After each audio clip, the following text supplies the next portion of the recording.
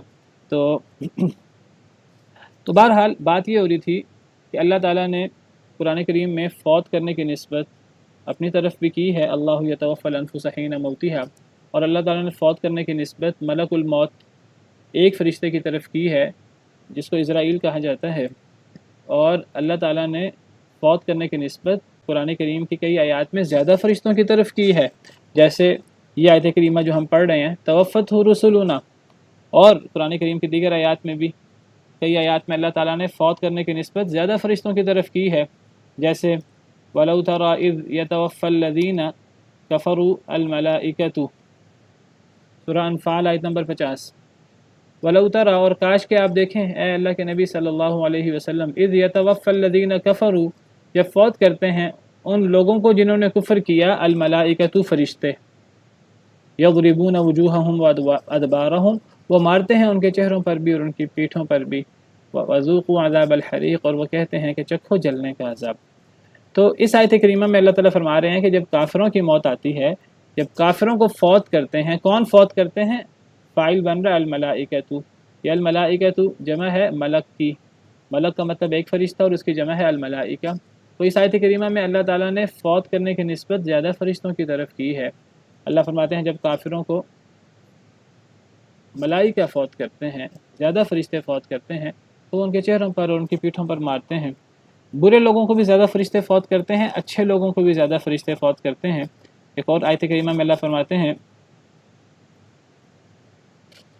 سورہ نحل آیت نمبر 32، الذین تتوفاہم الملائکۃ طیبین یقولون سلام علیکم، وہ لوگ جنہیں فرشتے فوت کرتے ہیں اس حال میں کہ وہ پاک ہوں، یعنی پاک لوگوں کو، نیک لوگوں کو جب فرشتے فوت کرتے ہیں، تو یہاں فوت کرنے کی نسبت بھی زیادہ فرشتوں کی طرف کی کہ نیک لوگوں کی جب موت آتی ہے، جب نیک لوگوں کو فرشتے فوت کرتے ہیں، برے لوگوں کو جب فرشتے فوت کرتے ہیں تو ذلیل کر کے اور مار پیٹ کر چہروں پر بھی مارتے ہیں، پشتوں پر بھی مارتے ہیں، برا بلا کہتے ہیں اور ان کو جہنم کے عذاب کی وعید سناتے ہیں۔ اور نیک لوگوں کو جب فرشتے فوت کرتے ہیں، وہ نیک لوگ جو پاکیزہ ہوں اور وہ مسلمان ہوں، تو فرشتے بڑی عزت و احترام کے ساتھ ان کے ساتھ معاملہ کرتے ہیں۔ یقولون سلام علیکم، وہ کہتے ہیں تم پر سلامتی ہو، آ کر سلام پیش کرتے ہیں، اور پھر جنت کی بشارت دیتے ہیں، اور پھر ان کی روح قبض کر لیتے ہیں۔ تو نیک لوگوں کی روح قبض کرنے والے، انہیں فوت کرنے والے، وہ بھی زیادہ فرشتے ہیں۔ تو قرآن کریم میں انسان کو فوت کرنے کی، روح قبض کرنے کی نسبت اللہ کی طرف بھی ہے، ملک الموت ایک فرشتے کی طرف بھی ہے، اور زیادہ فرشتوں کی طرف بھی ہے۔ تو اس کی تطبیق علماء کرام، مفسرین کرام اس طرح دیتے ہیں کہ اللہ کا فیصلہ ہوتا ہے تو موت آتی ہے، ورنہ موت ہی نہیں آ سکتی۔ تو زندگی اور موت اللہ کے ہاتھ میں ہے، تو اللہ جو ہے وہ جب اللہ کا امر جاری ہوتا ہے، اللہ کا فیصلہ ہوتا ہے، تو پھر موت آتی ہے، ورنہ موت ہی نہیں آ سکتی۔ ملک الموت، جن کو اسرائیل کہا جاتا ہے، ملک الموت اللہ کے اس حکم کو بجا لانے کے پابند ہیں، وہ سردار ہیں اس ساری کارروائی کے، تو وہ اور ان کے کچھ اعوان اور انصار ہیں، ان کے کوئی مددگار ہیں۔ تو ملک الموت اپنے مددگار فرشتوں کے ساتھ مل کر روح قبض کرتے ہیں۔ تو یہ جو فرشتے ہیں یہ جسم میں گھس کر وہ جوڑوں سے اور رگوں سے اور اعضاء سے اور جگہ جگہ سے وہ روح کو قبض کرتے ہیں۔ تو یہ بہت سارے فرشتے یہ کام کرتے ہیں، چاہے نیک لوگوں کی روح قبض کرنی ہو، چاہے برے لوگوں کی۔ پھر جو یہ روح لے کر جاتے ہیں تو وہ ملک الموت ہیں۔ گویا کہ اللہ کے حکم سے یہ کام ہوتا ہے، اس کام کی ذمہ داری اللہ نے ملک الموت کو دے رکھی ہے، جو سردار ہیں، جو ذمہ دار ہیں، اور ملک الموت یہ کام فرشتوں کی سرکردگی میں یہ کام کرتے ہیں۔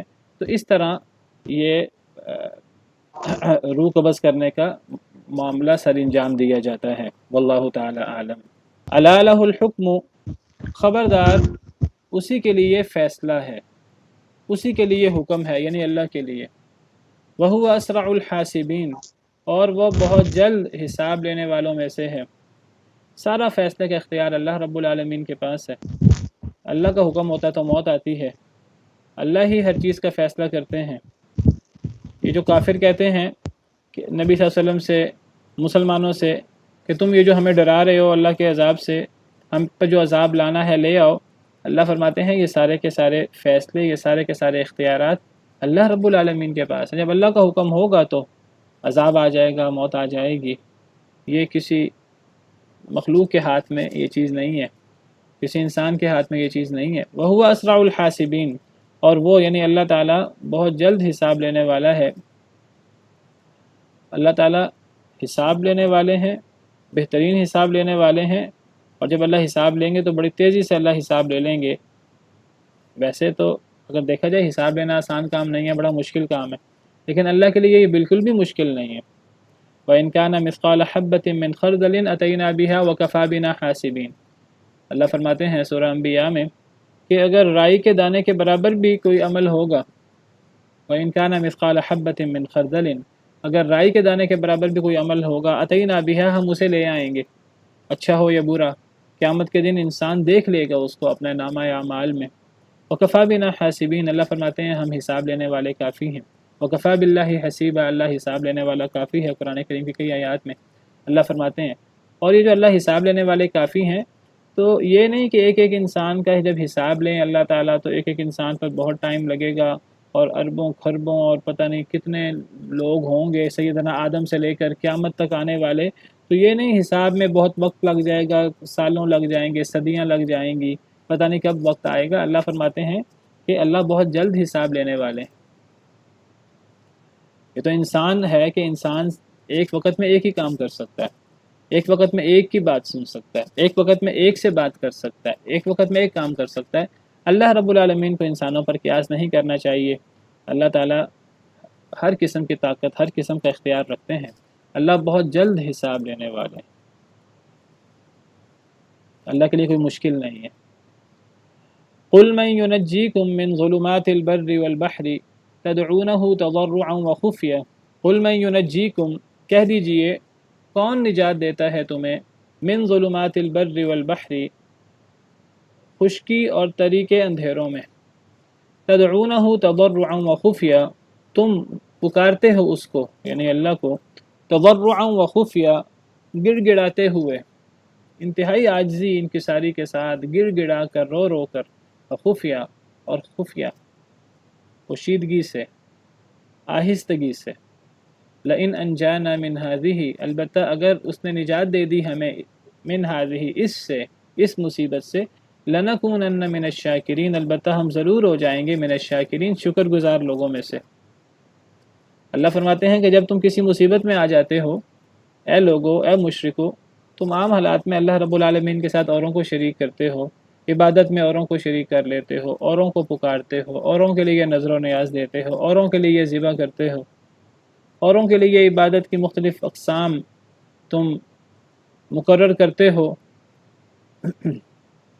اوروں سے تم ڈرتے ہو، اوروں پر تم بھروسہ کرتے ہو اللہ کو چھوڑ کر، تو ذرا یہ بتاؤ کہ جب سارے معاملات میں اللہ کے ساتھ تم اوروں کو شریک کرتے ہو، لیکن اگر تمہیں کوئی مصیبت آ جائے، اگر تمہیں خشکی کے اندر، خشکی کے اندھیروں کے اندر تم کسی مصیبت میں پھنس جاؤ، کسی طوفان میں پھنس جاؤ، خشکی میں دشمنوں کے درمیان گھر جاؤ،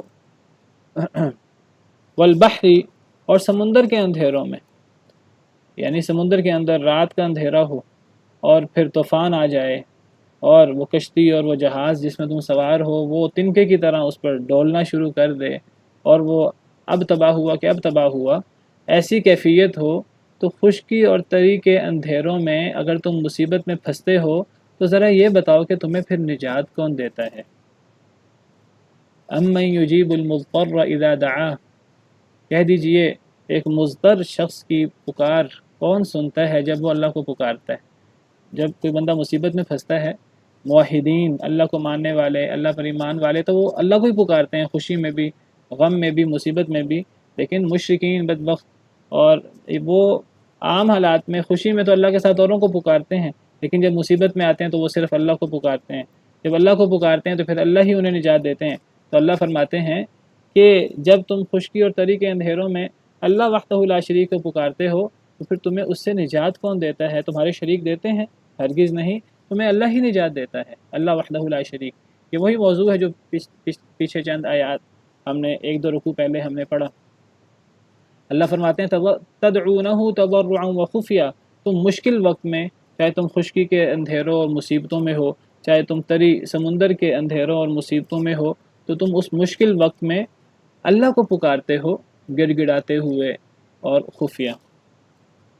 یہ دو صفات ایسی ہیں جو دعا کے اندر شامل ہو جائیں تو دعا قبول ہوتی ہے۔ ایک گڑ گڑا کر اللہ کو پکارنا، رو رو کر اللہ کو پکارنا، عاجزی اور انکساری سے اللہ کو پکارنا، اور دوسرا خفیہ، پوشیدگی میں۔ دعا کا اصل یہ ہے کہ دعا گڑ گڑا کر ہو، اور دعا کا اصل یہ ہے کہ وہ پوشیدگی میں ہو، علیحدگی میں ہو۔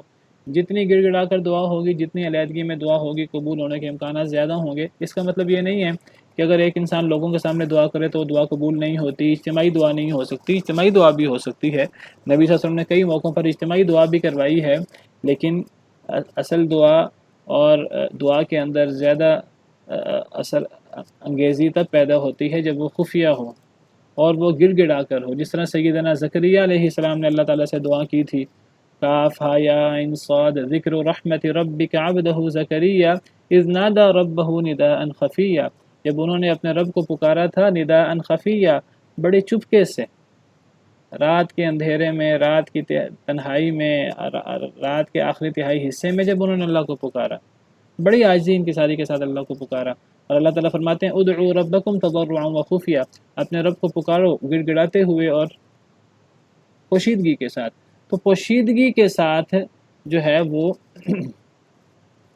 اللہ کو پکارا جائے تو اللہ زیادہ دعا سنتے ہیں۔ تو اللہ فرماتے ہیں کہ جب تم خشکی اور تری کے اندھیروں میں ہوتے ہو، مصیبت میں ہوتے ہو، پھر تم اللہ کو گڑ گڑا کر پکارتے ہو، کسی اور کو نہیں پکارتے، اپنے کسی معبود کو نہیں پکارتے، اپنے کسی شریک کو نہیں پکارتے، صرف اللہ کو پکارتے ہو گڑ گڑا کر، اور خفیہ اکیلے میں دل میں اللہ کو پکارتے ہو، اور تم کہتے ہو لئن انجانا من هذه لنکونن من الشاکرین، کہ البتہ اگر اللہ نے ہمیں اس مصیبت سے نجات دے دی، خشکی کی اس مصیبت سے یا سمندر کی اس مصیبت سے اگر اللہ نے ہمیں نجات دے دی، لنکونن من الشاکرین، البتہ ہم شکر گزار لوگوں میں سے ہو جائیں گے، ہم شرک چھوڑ دیں گے، ہم صرف اللہ کو ہی پکاریں گے، یا کسی اور کو آئندہ نہیں پکاریں گے۔ مشکل میں تو تم یہ کہتے ہو، اس وقت کون مدد کرتا ہے؟ اس وقت اللہ ہی تمہاری مدد کرتا ہے۔ قل اللہ ینجیکم منہا، کہہ دیجئے اللہ تمہیں نجات دیتا ہے اس خشکی کی اندھیرے اور خشکی کی مصیبت سے، اور اس سمندر کے اندھیرے اور سمندر کی مصیبت سے۔ پیچھے سوال ہوا تھا کون نجات دیتا ہے؟ اللہ نے فرمایا اللہ ہی نجات دیتا ہے، اور اس بات کو مشرک بھی مانتے تھے، جیسے ہم نے پیچھے بھی پڑھا۔ اللہ فرماتے ہیں اللہ ہی تمہیں نجات دیتا ہے منہا، اس مصیبت سے بھی جس مصیبت میں تم نے اللہ کو پکارا، ومن کل کرب، اور ہر تکلیف سے بھی۔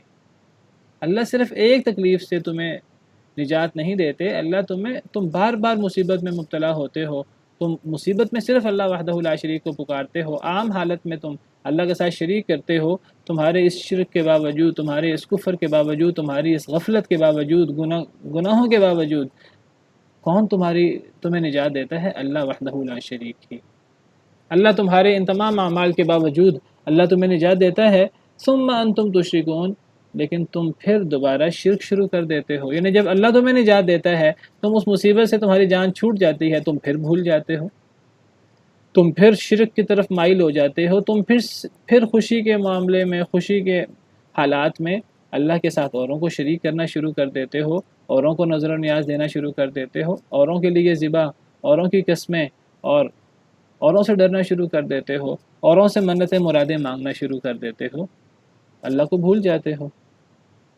تو انسان کا جو ایک حالت ہے وہ بیان ہوئی ہے کہ انسان کیسے اللہ کے ہر قسم کی نافرمانی کرتا ہے، لیکن مشکل میں اللہ کو پکارتا ہے، اللہ چاہتے ہیں تو اللہ مشکل میں انسان کی پکار اللہ انسان کو نجات دیتے ہیں، لیکن انسان پھر اللہ کا شکر گزار ہونے کی بجائے انسان وعدہ کرتا ہے اللہ تعالیٰ سے کہ اللہ اگر اس مصیبت سے نجات دے دی تو ہم شکر گزار ہو جائیں گے، ہم آپ کی ہر بات مانیں گے۔ لیکن جب انسان اس مصیبت سے نکل جاتا ہے پھر انسان دوبارہ شرک کی طرف، دوبارہ اللہ کے نافرمانے کی طرف مائل ہوتا ہے، والعیاذ باللہ۔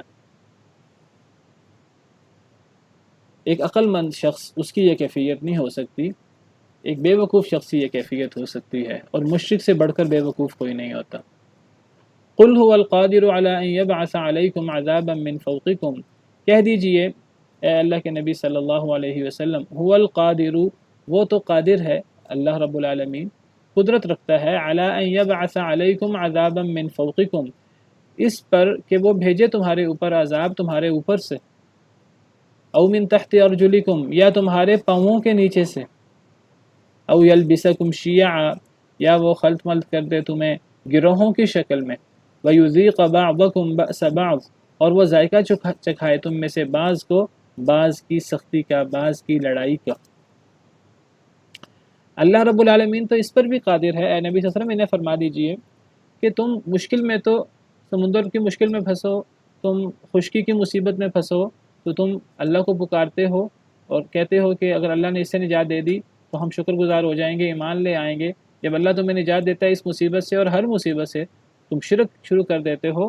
کیا اللہ اس پر قادر نہیں کہ اللہ تم پر عذاب اتارے؟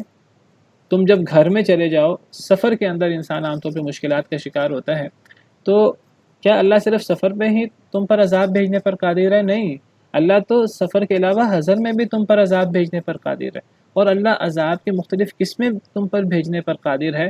اللہ اس پر بھی قادر ہے کہ اللہ تم پر تمہارے اوپر سے عذاب اتار دے، بارشوں کی صورت میں، طوفانی بارشیں ہوں، آسمان سے پتھر برسیں والعیاذ باللہ، جیسے کئی قوموں پر برسے، ایسی ہوائیں جو انسان کو اڑا کے لے جائیں، جس طرح اللہ تعالیٰ نے سیدنا ہود علیہ السلام کی جو قوم تھی، قوم عاد، اللہ نے ان پر ہوا، تیز و تند ہوا بھیجی اور ان کو اللہ نے تباہ و برباد کر دیا۔ تو اوپر کے عذاب سے مراد بارش، طوفانی ہوائیں اور پتھروں وغیرہ کا عذاب مراد ہو سکتا ہے۔ بعض مفسرین نے اوپر کے عذاب سے مراد لیا ہے کہ تمہارے حکمران تم پر ظلم کرنا شروع ہو جائیں، تم جن کے ماتحت ہو، تو جو تمہارے حکمران ہیں وہ تمہارا کوئی خیال نہ کریں اور وہ تم پر ہر قسم کا ظلم کریں، ہر قسم کا ٹیکس تم پہ نافذ کریں، اور وہ تمہاری کوئی ہمدردی نہ کریں۔ ان کا صرف ایک ہی کام ہو، کس طرح وہ تم سے کیا کھینچ سکتے ہیں، کیا چھین سکتے ہیں، تم پہ کیا ظلم کر سکتے ہیں اور اپنے تجوریاں بھر سکتے ہیں۔ تو حکمرانوں کا عذاب بھی مراد ہو سکتا ہے۔ او من تحت ارجلکم، اللہ اس پر بھی قادر ہے کہ اللہ تمہیں تمہارے پاؤں کے نیچے سے عذاب دے، یعنی اللہ صرف تمہیں سمندر میں عذاب دینے پر قادر نہیں ہے، جب تم سمندر سے اللہ تمہیں نجات دے دے، تم دوبارہ غفلت کا شکار ہو جاتے ہو، دوبارہ تم غیر اللہ کو پکارنا شروع کر دیتے ہو، تو پھر کیا اللہ حضر میں تمہیں تمہارے پاؤں کے نیچے سے عذاب نہیں دے سکتا؟ پاؤں کے نیچے سے عذاب سے مراد زلزلہ ہو سکتا ہے، اور قسم قسم کے عذاب ہو سکتے ہیں، سیلاب آ سکتا ہے، اور اس قسم کے عذاب ہو سکتے ہیں۔ بعض مفسرین نے کہا کہ او من تحت ارجلکم سے مراد ما تحت لوگ جو تمہارے ما تحت ہیں وہ تمہارے ہمدرد نہ رہیں، وہ امین نہ رہیں، تم ان کو جو ذمہ داری سونپو وہ ذمہ داری کو ادا ہی نہ کریں، تم جتنا بھی انہیں تنخواہ ادا کرو، تم جتنا بھی انہیں مطمئن کرنے کی کوشش کرو، تمہارے ماتحت لوگ جو تمہارے نیچے ہیں تو وہ تمہارے خائن ہو جائیں، وہ تمہارے دشمن بن جائیں، وہ تمہارے مخالف ہو جائیں، تم ان سے اپنی مرضی کا کام نہ لے سکو۔ تو عذاب من فوقکم سے مراد پتھروں کا عذاب بھی ہو سکتا ہے یا حکمرانوں کا عذاب، اور من تحت ارجلکم سے مراد زمین کا زلزلہ وغیرہ اس قسم کا عذاب بھی ہو سکتا ہے، اور اس سے مراد جو ہے وہ ما تحت تمہارے نافرمان ہو جائیں، تمہارے ساتھ خیانت کرنا شروع کر دیں، یہ بھی ہو سکتا ہے۔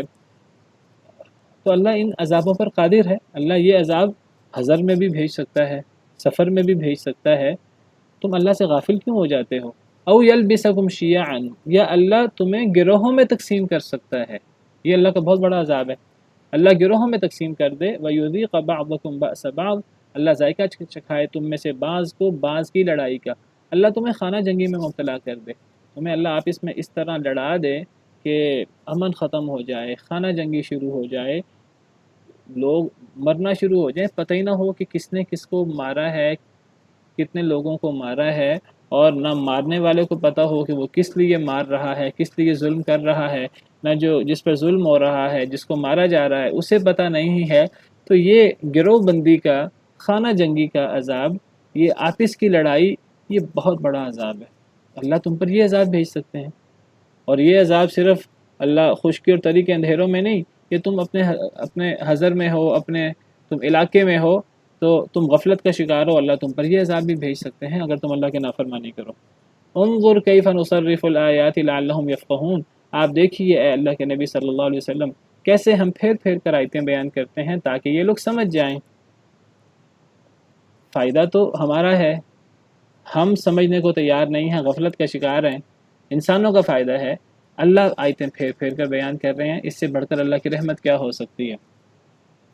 تو عذاب کی یہ صورتیں بھی اللہ رب العالمین بھیجنے پر قادر ہیں۔ انسان کو ہر وقت اللہ سے ڈرنا چاہیے، چاہے وہ سفر میں ہو، چاہے مشکل میں ہو، چاہے وہ حضر میں ہو، چاہے وہ عام حالات کے اندر ہو، اللہ کسی وقت بھی عذاب بھیج سکتے ہیں۔ بعض احادیث مبارکہ سے پتہ لگتا ہے کہ نبی کریم صلی اللہ علیہ وسلم نے ایک موقع پر اللہ تعالیٰ سے 3 دعائیں کی تھیں، تو اللہ تعالیٰ نے ان 3 دعاؤں میں سے آپ کی 2 دعائیں قبول فرما لی، اور ایک دعا اللہ رب العالمین نے قبول نہ فرمائی۔ میں آپ کے سامنے حدیث پیش کرتا ہوں، جی وہ حدیث مبارکہ ہے، بڑی مشہور حدیث مبارکہ ہے۔ بہرحال وہ حدیث مبارکہ یہ ہے کہ میں نے اللہ تعالیٰ سے 3 دعائیں مانگی کہ اللہ تم پر تمہارے اوپر سے عذاب نہ بھیجے، اللہ تم پر تمہارے نیچے سے عذاب نہ بھیجے، اور اللہ تمہیں خانہ جنگی کا شکار نہ کرے، گروہوں میں تقسیم نہ کرے۔ تو اللہ تعالیٰ نے ان میں سے 2 دعائیں قبول کر لیں، اور ایک دعا اللہ رب العالمین نے قبول نہیں کی، یہ صحیح مسلم کی حدیث ہے۔ تو یہ جو عذاب ہے خانہ جنگی کا، یہ بہت بڑا عذاب ہے۔ اللہ کو پتہ تھا کہ قرب قیامت یہ اللہ کا عذاب ہوگا امت محمدیہ پر، تو اللہ رب العالمین نے 2 دعائیں نبی کریم صلی اللہ علیہ وسلم کی قبول فرما لی، ایک دعا اللہ رب العالمین نے قبول نہ فرمائی۔ تو بہرحال آپ اس میں خانہ جنگی کے عذاب سے بچنے کی کوشش کرنی چاہیے، اور ہم اس عذاب سے کیسے بچ سکتے ہیں؟ اس عذاب سے اور اس آپس کے خلاف سے ہم صرف کتاب و سنت پر عمل کر کے، اللہ اور اللہ کے رسول کی فرما برداری کر کے، اور اللہ سے اپنے گناہوں کی معافی مانگ کر ہی ہم ان عذابوں سے بچ سکتے ہیں۔ فرمایا وَكَذَّبَ بِهِ قَوْمُكَ وَهُوَ الْحَقُّ، اور جھٹلایا اسے آپ کی قوم نے حالانکہ وہ حق ہے، یعنی یہ قرآن، اس قرآن کو آپ کی قوم نے جھٹلایا، وَهُوَ الْحَقُّ، حالانکہ وہ حق ہے۔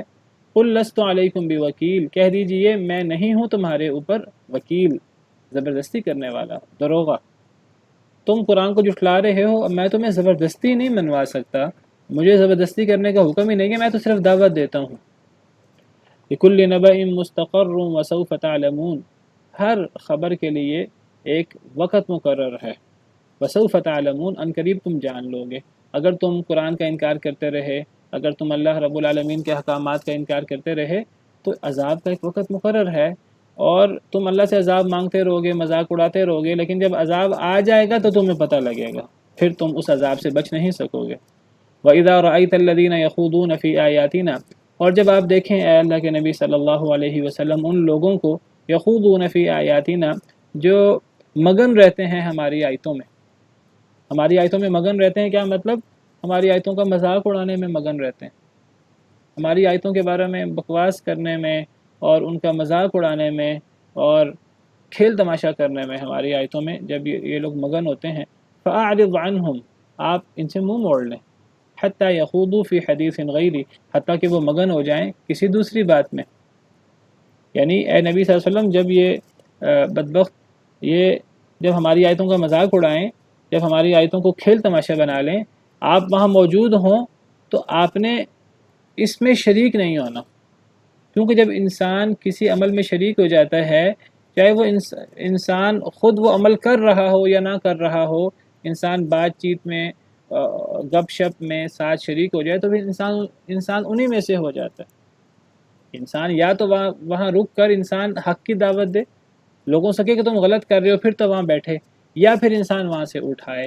ایک غلط مجلس میں کہیں میوزک چل رہا ہے، موسیقی چل رہی ہے، گانا بجانا چل رہا ہے، دین کا مذاق اڑایا جا رہا ہے، قرآن و حدیث کا مذاق اڑایا جا رہا ہے، علماء کا مذاق اڑایا جا رہا ہے، وہاں ایک بندہ گونگا شیطان بن کے بیٹھا ہوا ہے، نہ وہ کوئی حق کی بات کرتا ہے اور نہ وہ اس بحث میں شریک ہوتا ہے، لیکن وہ وہاں بیٹھا ہوا ہے۔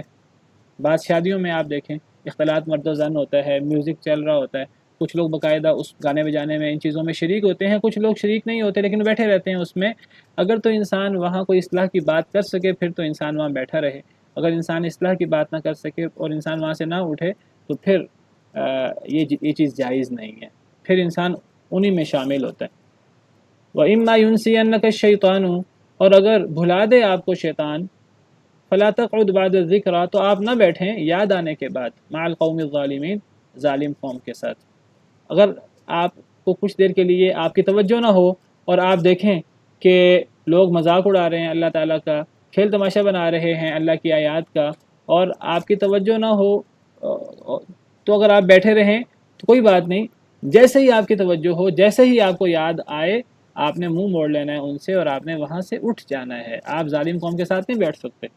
وَقَدْ نَزَّلَ عَلَيْكُمْ فِي الْكِتَابِ أَنْ إِذَا سَمِعْتُمْ آيَاتِ اللَّهِ يُكْفَرُ بِهَا وَيُسْتَهْزَأُ بِهَا فَلَا تَقْعُدُوا مَعَهُمْ حَتَّى يَخُوضُوا فِي حَدِيثٍ غَيْرِهِ۔ سورہ نساء میں اللہ فرماتے ہیں اللہ نے تم پر کتاب میں یہ بات نازل کی ہے کہ جب تم اللہ کی آیات کے بارے میں سنو کہ ان کا کفر کیا جا رہا ہے، ان کا مذاق اڑایا جا رہا ہے، تو فَلَا تَقْعُدُوا مَعَهُمْ حَتَّى يَخُوضُوا فِي حَدِيثٍ غَيْرِهِ، تو پھر ان کے ساتھ بیٹھو نہیں۔ إِنَّكُمْ إِذًا مِثْلُهُمْ، اگر تم بیٹھے رہے تو تم انہیں جیسے ہو جاؤ گے۔ تو میں نے ذکر کیا انسان صرف تب بیٹھ سکتا ہے ان کے ساتھ جب انسان نے کوئی اصلاح کی بات کرنی ہو، دعوت کی بات کرنی ہو، ورنہ ایسی مجلسوں میں جانا جائز نہیں ہے۔ اور ایسی مجلسوں میں انسان کو پتہ نہ ہو، انسان وہاں موجود ہو اور اس قسم کی استہزاء اور کفر شروع ہو جائے، ایسی مجلسوں میں پھر بیٹھے رہنا جائز نہیں ہے۔ اگر انسان کو پتہ نہ لگے تو جیسے ہی انسان کو پتہ لگے، یاد آئے، انسان کو وہاں سے اٹھ جانا چاہیے، ورنہ انسان کا شمار انہی میں سے ہوگا، والعیاذ باللہ۔ سبحان ربک رب العزت عما یصفون وسلام علی المرسلین والحمد للہ رب العالمین۔